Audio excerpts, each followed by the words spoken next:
a darle a grabar. Vale, ya se está grabando, así que bueno, voy a compartir la pantalla que tengo por aquí y me gustaría que me dijeran si se ve bien. Vamos a ver si esto comienza. Vale, perdón, porque... aquí, vale. Entonces, vamos a ver. ¿Se ve bien la presentación? Vale, se ve bien. Pues nada, yo voy a dejarme el chat abierto por aquí, por si hay alguna pregunta, y empezamos. Bueno, pues como bien saben, pues en este evento intentamos contar un poquito, compartir algunas de las cosas que hacemos para que no solo se quede aquí dentro, sino que se conozca un poquito de qué va el trabajo que hacemos aquí. Y en el caso de nuestro grupo, el caso que voy a presentar yo, eh, trata sobre este proyecto en el que trabajamos contra intoxicaciones alimentarias, concretamente contra la enfermedad de la ciguatera. Yo no sé si alguien ha oído hablar alguna vez de la ciguatera o le suena. Esto podría sonarle sobre todo si hay alguien que tenga algún conocido, algún familiar que se dedique a la pesca, porque es una enfermedad que está asociada con el consumo de ciertos pescados. Entonces, igual a alguien le suena por ahí. De cualquier forma, la ciguatera al final está relacionada con esta cosa gigante que hay aquí, esta molécula grandísima que se llama precisamente ciguatoxina, ¿vale? No sé si alguno ya ha visto algún poquito de química orgánica, pero si no, lo verán. Es una molécula muy compleja, muy grande, ¿vale? Pero al final solo está compuesta por carbono, hidrógeno y oxígeno. Así que, bueno, se pueden hacer una idea rápida de lo compleja que son los productos que hay en la naturaleza, las moléculas que hay en la naturaleza. Y para que se vea bien, pues aquí les pongo una imagen de esta misma molécula, pero en 3D. A ver si se ve. Ahora no me salta el PowerPoint. Ahí está. Esta es la misma molécula, pero dibujada en 3 dimensiones y en donde se ve todavía mejor cómo es de complejo. Y nada, voy a quitar este sonido. ¿De qué va esto? Bueno, pues el tema es que la ciguatera, la ciguatoxina, la producen unas microalgas, ¿vale? Muy pequeñitas, se llaman dinoflagelados, pero bueno, son unos organismos muy pequeñitos que suelen vivir, como se ve en este vídeo, suelen vivir en la superficie de otras algas más grandes que hay en el mar, ¿vale? ¿Cuál es la cuestión? Que hay muchos animales que se alimentan de estas pequeñas algas, muchos moluscos, etc. Y ahí es donde viene el problema, digamos, porque esto entra ya en la cadena trófica. Es decir, esos moluscos se comen las algas, pero luego hay un pez que se come al molusco y luego pues siempre hay un pez más grande que se come al más pequeño, ¿no? Y así es como llega hasta nosotros, porque nosotros al final consumimos peces grandes y pequeños, pero el problema está con los peces grandes. Aquí en este dibujo pueden ver que este pescado le aparece un símbolo de 10 kilos. Y claro, ahora vamos a ver por qué se habla de esa medida de los 10 kilos, ¿no? Entonces, la cuestión es esa, que una molécula que en principio está muy alejada de nosotros porque la producen unas microalgas en el fondo del mar, puede suponer un problema porque va, digamos, avanzando en la cadena trófica y cuando nosotros comemos peces, pues llega hasta nosotros. ¿Y cuál es el problema? Que esta enfermedad de la ciguatera originalmente era una enfermedad tropical, es decir, de zonas muy cálidas, etc. ¿Qué es lo que pasa? Que como pues, todos sabemos, con el calentamiento global ha cambiado, está cambiando la temperatura de muchos sitios, incluida la temperatura del mar. Y lo que antes eran zonas que no eran tropicales o que eran más frías, ahora sí son zonas donde estas algas pueden proliferar. Y como ven en este mapa, que está en esta animación que está aquí, si se dan cuenta, todos esos puntos rojos son lugares donde efectivamente la ciguatera, digamos, es una enfermedad que aparece. Y si se dan cuenta, uno de esos puntitos rojos está donde estamos nosotros, ya llega a nuestra zona. Y claro, uno puede pensar, vale, sí, pero ¿y qué es lo que pasa con esta enfermedad? Bueno, pues esta enfermedad en función de la intoxicación que tenga, del grado de intoxicación, puede ser algo leve, como algunos vómitos, algún dolor de cabeza o tener que ir más de la cuenta al baño, pero si la intoxicación tiene ya un grado un poquito superior, ya podemos entrar en otras cuestiones más serias, como pueden ser ya cuestiones del aparato digestivo más severas, temblores, cuestiones ya que pueden afectar digamos, a la parte neurológica, es decir, que cambio en las sensaciones de frío y calor, cosas ya más serias. Y el problema que tiene la ciguatera es que es una intoxicación que una vez la adquiere es muy difícil quitársela. Y es como cuando una alergia rebrota porque entras otra vez en contacto con ciertas cosas. Y ese es el problema fundamental, no tanto la intoxicación en sí, sino que luego se puede quedar. Y luego tiene otro problema añadido. Todos sabemos, conocemos la salmonela y conocemos, por ejemplo, los anisakis en el pescado, esos bichitos. Pero claro, esas intoxicaciones son muy fáciles de evitar. En el caso de la salmonela, cocinando bien, subiendo la temperatura, y en el caso de los anisakis, pues simplemente se congela el pescado, el bichito se muere y ya está. El problema que tiene la ciguatera es que nada de eso funciona, porque esa molécula tan grande que vimos es muy resistente al calor, no se descompone cuando calentamos, cuando cocinamos, y tampoco le afecta al frío. Por lo tanto, da igual lo que hagamos, no podemos quitarla del alimento. Y si nos lo comemos, nos vamos a intoxicar. Entonces, ¿qué es lo que se hace? Como no existe ahora mismo un tratamiento, pues lo que hacen las autoridades, y en este caso el gobierno de Canarias, pues es tomar medidas preventivas. Entonces, en este caso, ahí ven una foto de ciertos pescados. No sé si los nombres se ven bien, pero yo se los digo. Este de aquí es el medregal, este de aquí más oscurito es mero, luego este es el que se llama peto, este otro es el pejerrey, el abade, el pez espada y el que se llama picudo. Y entonces pueden ver que cada uno tiene un peso al lado. Este son 13 kilos, 35, 12, etc. Y entonces, ¿cuál es la idea? Como vimos antes, si se acuerdan, aquel dibujito del pescado con los 10 kilos, la idea es que no se consuman pescados que superen estos pesos. Es decir, lo que hacen las autoridades es que en la pesca, digamos, profesional o comercial, si se pesca un pez de estos tamaños, obligatoriamente hay que hacerle un control para ver si está intoxicado con ciguatoxina. Y si efectivamente está intoxicado, ese pescado no se puede vender. ¿Vale? Claro, esto funciona, está bastante regulado en la pesca comercial, pero el problema viene en la pesca, digamos, recreativa, que se llama, o deportiva. Y entonces aquí tenemos un dibujito, que claro, este dibujito es un poco, digamos, el seguimiento que se hace a lo que decíamos, a la pesca comercial o profesional.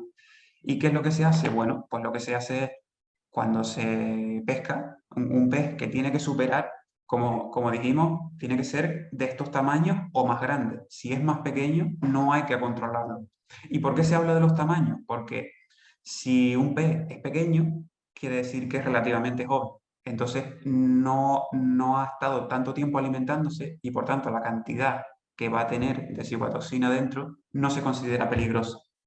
Se considera peligrosa a partir de estos pesos que están, digamos, medidos para que sean seguros.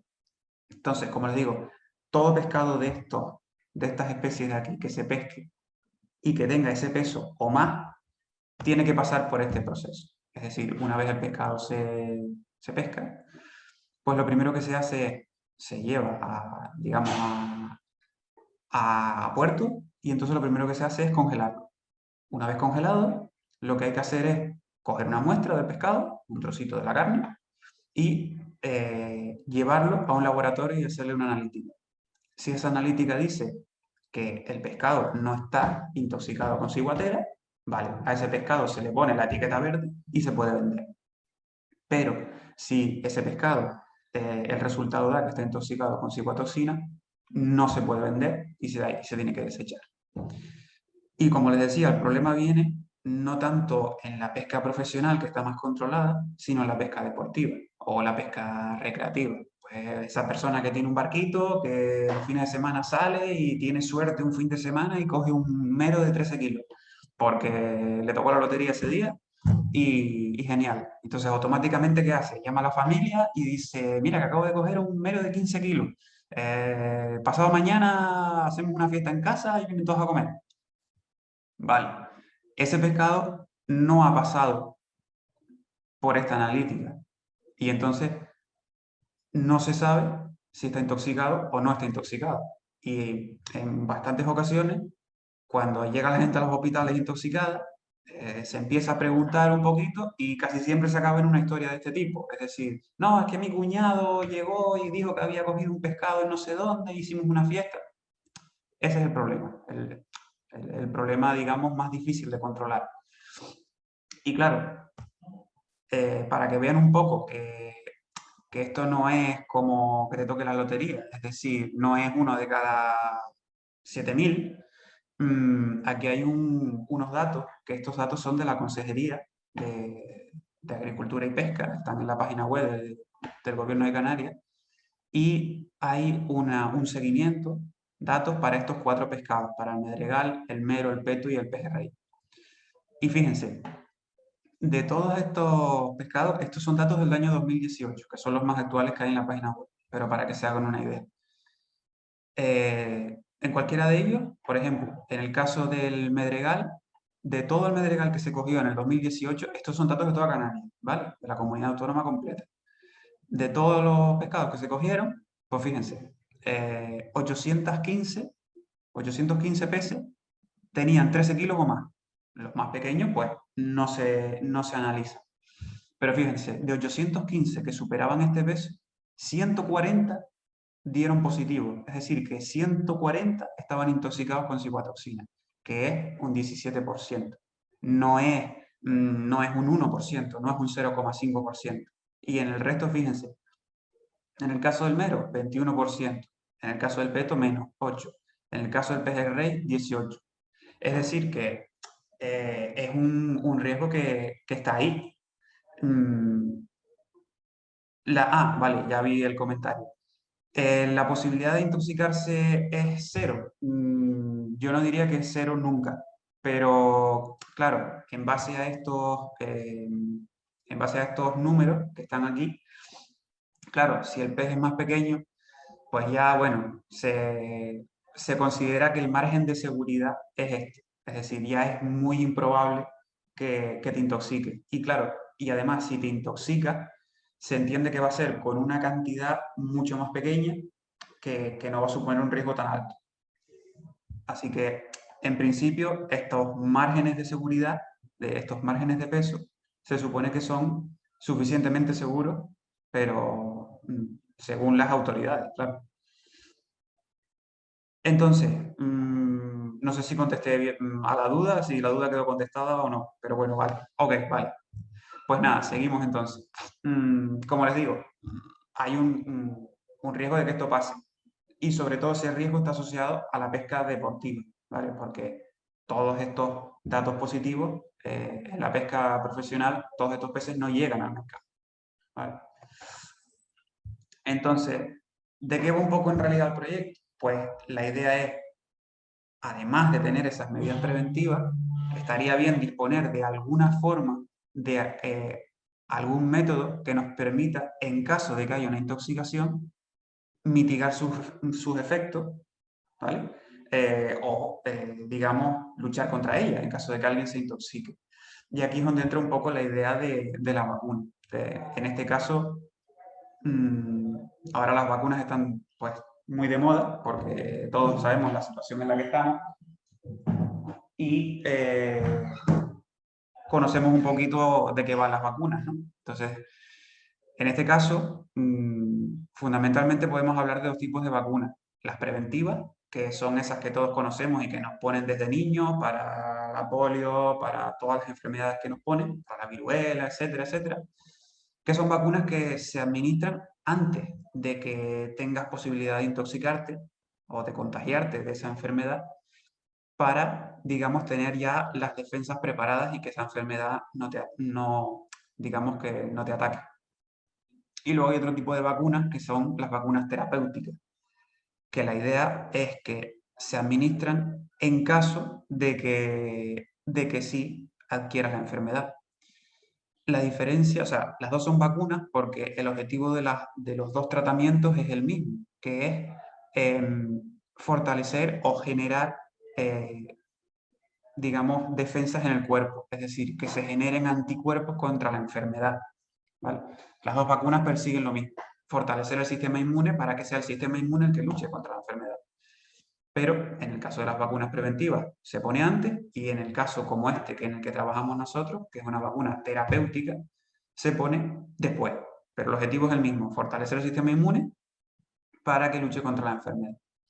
¿Y cómo se hace eso? Bueno, pues la forma típica en la que se administra una vacuna, las vacunas clásicas que nosotros conocemos, suele ser, pues, administrar, por así decirlo, una versión, digamos, atenuada de la enfermedad. Es decir, en el caso nuestro, ¿qué sería lo ideal? Poder administrar una pequeña cantidad de ciguatoxina de alguna manera, ¿vale? Para que el cuerpo la reconozca y entonces empieza a generar esas defensas naturales. ¿Cuál es el problema? Que eso se ha intentado y no funciona.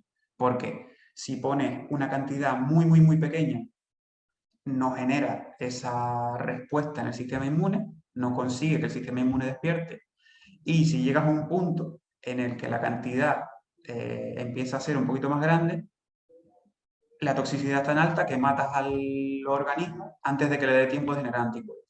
Entonces, la idea original que se utilizó, que fue directamente, vamos a buscar la forma de administrar algo de esa ciguatoxina, a ver si conseguimos generar inmunidad, no funciona. Entonces, lo que intentamos nosotros es, vale, vamos a intentar construir alguna molécula parecida a la ciguatoxina, mucho más simple, pero que siga manteniendo algunas de las características y vamos a ver si con eso sí podemos generar una vacuna, que es lo que tenemos aquí, y esa vacuna sí consigue generar esa respuesta inmunológica. Entonces la idea básica es esta. Esta es la molécula original, la ciguatoxina, esa súper complicada que vimos al principio, y lo que empezamos haciendo fue, vale, vamos a coger esa molécula, utilizando simulaciones por ordenador y cálculos y demás, se puede encontrar cuáles son, digamos, las propiedades clave de esta molécula y reducirla para encontrar, perdón, eh, como digo, intentar encontrar una molécula más pequeña, más fácil de fabricar, pero que siga manteniendo las características fundamentales. Y luego esa molécula, pues, desde el punto de vista de generar una vacuna, se une con un tipo de proteína y,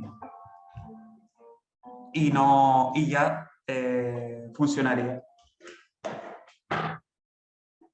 Así que esta es la idea general. Vamos a fabricar una molécula similar a la ciguatoxina, que luego la vamos a unir a una proteína, y esa, digamos, vacuna, que sería todo esto, es lo que vamos a intentar administrar a nuestro ratoncito de turno para ver si conseguimos generar esos anticuerpos contra la enfermedad. Esto es un dibujito simple de un anticuerpo, ¿vale? Y esa es un poco la idea, digamos, muy, muy por encima del proyecto. Mm, no sé si más o menos quedó claro, si tienen alguna duda. Si no, yo les iba a explicar un poquito después cuál es el día a día en un laboratorio, muy por encima. Entonces, claro, ¿cómo hacemos nosotros? Es decir, ¿cómo trabajamos nosotros en el laboratorio? Aquí tienen un par de fotitos, ¿vale? De los laboratorios en los que trabajamos ahora. Si se dan cuenta, pues lo más que destaca son el lugar de trabajo, que son estas vitrinas, ¿vale? Esto es como una campana extractora, pero un poquito más vistosa. Al final un laboratorio no deja de ser, y sobre todo un laboratorio de química orgánica, como es nuestro caso, no deja de ser como una especie de cocina, pero un poquito más futurista. Entonces, la idea es esta. Nosotros, estas son fotos de nuestro laboratorio, aquí trabajamos en estas campanas, ¿vale? Si se dan cuenta, tenemos un montón de aparatos diferentes que nos facilitan la vida en muchas cosas. Y al final, ¿qué es lo que hacemos? Es decir, ¿cómo trabajamos nosotros? Pues al final, como les digo, es como una cocina. Es decir, mm, nosotros tenemos pues, unos recipientes en los que vamos mezclando nuestros reactivos, que son los ingredientes para nuestras reacciones. Y al final hay como pues, tres fases. La primera fase en la que se hace esa reacción, en la que se mezclan esos ingredientes. Y luego hay una segunda parte, que es la parte de la que se llama la purificación. Es decir, cuando uno hace una reacción, va buscando una cosa, pero una cosa es lo que uno quiera obtener y otra cosa es lo que la reacción o la naturaleza le parezca que tiene que salir. Y casi nunca sale una cosa sola. Entonces, siempre hay que buscar la forma de separar lo que tú quieres de lo que no quieres. Cuando uno hace una reacción, obtiene casi siempre una mezcla de cosas y normalmente suele interesar solo una de esas que obtiene. Por lo tanto, tienes que separar. Entonces, pues hay muchos métodos para poder purificar esas reacciones, métodos en los que se mezclan distintos disolventes, otros métodos en los que se hace pasar las mezclas por una especie de filtro, ¿vale? Para dejar unas retenidas y sacar otras que son las que nos interesan. Y al final, pues obtenemos esto que tenemos aquí. Es decir, un producto que tenemos que, mediante otras técnicas, buscar la forma de saber si es lo que nosotros queremos o no. Y una vez tengamos esos productos, ahí ya es donde entra la parte biológica, que es aquella en la que se veía la fotito del ratón. Es decir, cuando nosotros conseguimos ya tener esa molécula, que es sobre todo la parte en la que trabajamos nosotros, la parte de fabricar esa molécula, luego viene la parte de lo que se llama el ensayo biológico. Es decir, hay que pues, tener una serie de animales. Primero se hacen ensayos no con animales, sino con células directamente, ¿vale? En un tubo de ensayo. Y si esos ensayos con células funcionan bien, pues entonces se pasa a la fase de los animales, que hasta la actualidad es inevitable. No hay otra manera de poder probar que un producto que tú has fabricado puede funcionar, que no sea probarlo primero en animal. Es decir, de momento no sé, no hay otra forma. Y entonces, pues ahí es donde entra el famoso ratón. Una vez tú tienes tu compuesto, pues ya la gente que se dedica a la parte biológica, pues ya ahí tiene que entrar ellos porque ahí ya empieza un trabajo de cómo se lo administramos, cuánto tiempo, cuánta cantidad. Ahí empieza toda otra parte del proceso que esa yo ya no la controlo tanto, pero que tiene que ver con eso, es decir, en cómo se administra ese producto y hay que ver cómo se obtienen los datos del ensayo. Es decir, porque también hay que saber qué se está buscando para ver si funciona o no funciona. Y esa es un poco la idea general que yo les quería comentar. Yo creo que aquí se acaba la presentación. Ah, bueno, y esto que es lo que lo que les acabo de decir. Mm, Nosotros nos encargamos de una parte, que es la parte digamos, de fabricar la molécula, pero hay otra gente que se encarga de probar esa molécula. Y como ven aquí en esta diapositiva que les quería representar, esto no es un trabajo de una sola persona, ni de dos personas. Esto siempre, y en ciencia siempre pasa lo mismo, eh, para poder llegar a un resultado hay que contar con el trabajo de mucha gente. Pues si nosotros somos esta pieza azul, que es la que fabrica la molécula, el de que hace los ensayos es la pieza verde y el rojo puede ser el que nos hizo esa simulación al principio, etcétera. Se dan cuenta, al final es un trabajo siempre, siempre es un trabajo de equipo, ¿vale? Nunca se trabaja de forma individual. Y esa era un poquito la idea que yo les quería contar. No sé si, bueno, aquí tengo una fotito de unos pocos de los que trabajan en el centro, ¿vale? En muchos sitios distintos. Y no sé si más o menos les ha quedado un poquito claro lo que yo les quería transmitir. No sé si tienen alguna otra duda sobre esto o sobre otra cosa. No sé si hay alguna curiosidad, etcétera.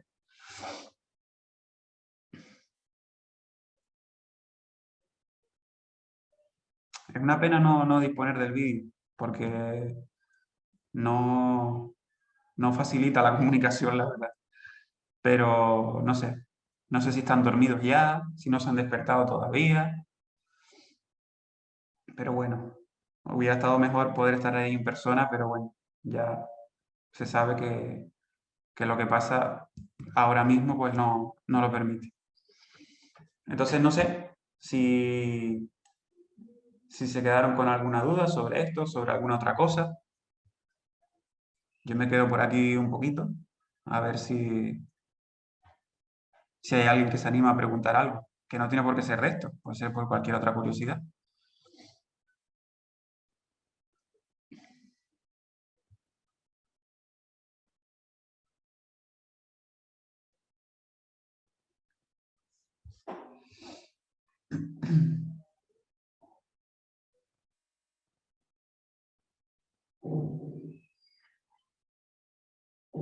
¿Sigue alguien por ahí o estoy hablando solo?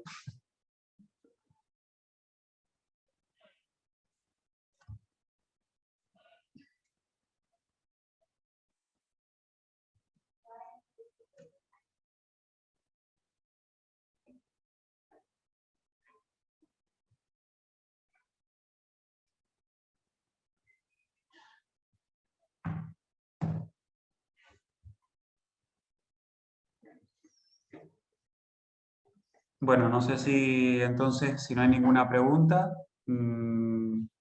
si les parece, pues lo dejamos ya. No sé si tienen alguna otra charla después de esta, pero bueno, si no hay ninguna duda ni ninguna otra curiosidad, pues si les parece, lo dejamos aquí. Como les digo, hubiera estado muy bien poder estar ahí en persona, pero no se ha podido. Y bueno, pues hemos hecho lo que hemos podido, así que espero que les haya más o menos interesado o abierto algún poquito de ideas sobre el tema. Y nada más, si no hay ninguna otra cosa, pues nada, yo cierro ya la sesión y nada, hasta luego a todos y nada, ya queda poco para las vacaciones, así que ánimo.